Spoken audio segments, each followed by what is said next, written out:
Champions ট্রফির মূল একাদশে জায়গা হারাচ্ছেন লিটন। ওপেনিং থেকে শুরু করে ফিনিশিং রোল কে কোথায় খেলবে তা এক প্রকার নিশ্চিত, তবে কোথাও জায়গা হচ্ছে না লিটন দাসের।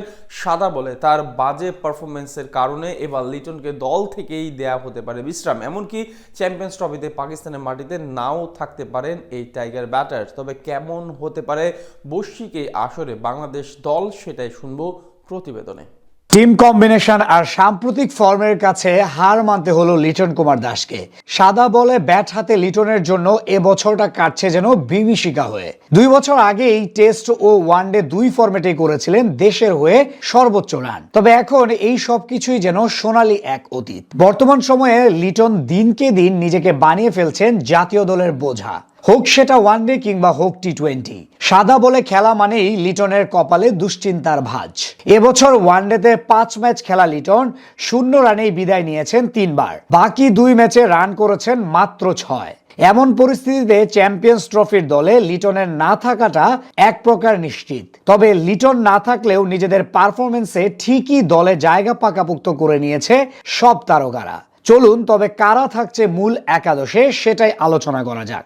নিজের খেলার ধরনে টাইগার ক্রিকেটে ওপেনিংয়ে রান করার জুজুটা কাটিয়েছেন তামিম। বল হাতে যেই থাকুক না কেন, তামিম আগ্রাসন ছাড়া যেন কিছুই বোঝে না। ওপেনিংয়ে তামিমের সঙ্গী হতে পারেন সৌম্য সরকার। গ্লোবাল সুপার লিগ টি20 থেকে আন্তর্জাতিক ক্রিকেট সব জায়গায় জয় জয়কার সৌম্য সরকারেরও। এই দুজনকে দিয়েই ওপেনিংয়ে দায়িত্বটা সামলাবে টাইগার ম্যানেজমেন্ট। 3 নম্বর পজিশনে খেলেন নিয়মিত অধিনায়ক নাজমুল হোসেন শান্ত, তবে ইনজুরির কারণে দল থেকে বাইরে আছেন শান্ত।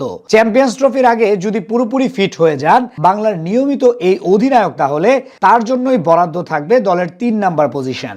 4 নম্বরে তাওহিদ হৃদয় খেলে থাকলেও তিনিও আছেন ইনজুরিতে। তবে ব্যাট হাতে হৃদয়ের অবস্থাটাও খুব একটা ভালো না। উল্টো এই পজিশনে ব্যাট করার সুযোগ পেয়ে নিজেকে মেলে ধরেছেন মিরাজ।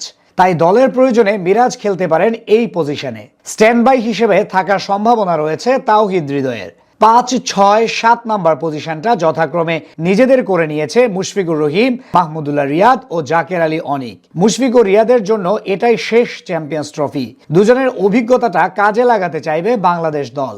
তাই এই 2 ক্রিকেটারকে একাদশে না রাখার কোনো প্রশ্নই আসে না। 7 নম্বর পজিশনে জাকের এখন রিয়াদের পরে বাংলার সেরা ফিনিশার, তাই তারও খেলাটা নিশ্চিত। 7 ব্যাটারের এই দলে লিটনের জায়গাটা আসলে এখন আর হওয়া সম্ভব না। তার উপর আবার টপ অর্ডারে লিটনের ব্যাট হাসছে না। টেস্টের মতো নিচের দিকে ব্যাটিং করার কথা চিন্তা করলেও সেটা সম্ভব হচ্ছে না। সব মিলিয়ে লিটনের চ্যাম্পিয়ন্স ট্রফিতে খেলার সম্ভাবনা এক প্রকার নেই বললেই চলে। এদিকে একাদশে 3 পেসার নিয়ে খেলবে বাংলাদেশ। সেক্ষেত্রে ফর্ম বিবেচনায় তাসকিন আহমেদ হবেন অটো চয়েস। বাকি থাকা 2 পজিশনের জন্য লড়াই করবেন হাসান মাহমুদ, মুস্তাফিজুর রহমান, শরীফুল ইসলাম ও তানজিম হাসান সাকিব। অন্যদিকে স্পিন ডিপার্টমেন্টে মূল লড়াইটা হবে নাসুম আহমেদ ও তাইজুল আহমেদের মধ্যে। তবে মেহেদী হাসানকেও এই লড়াই থেকে দূরে রাখার সুযোগ নেই।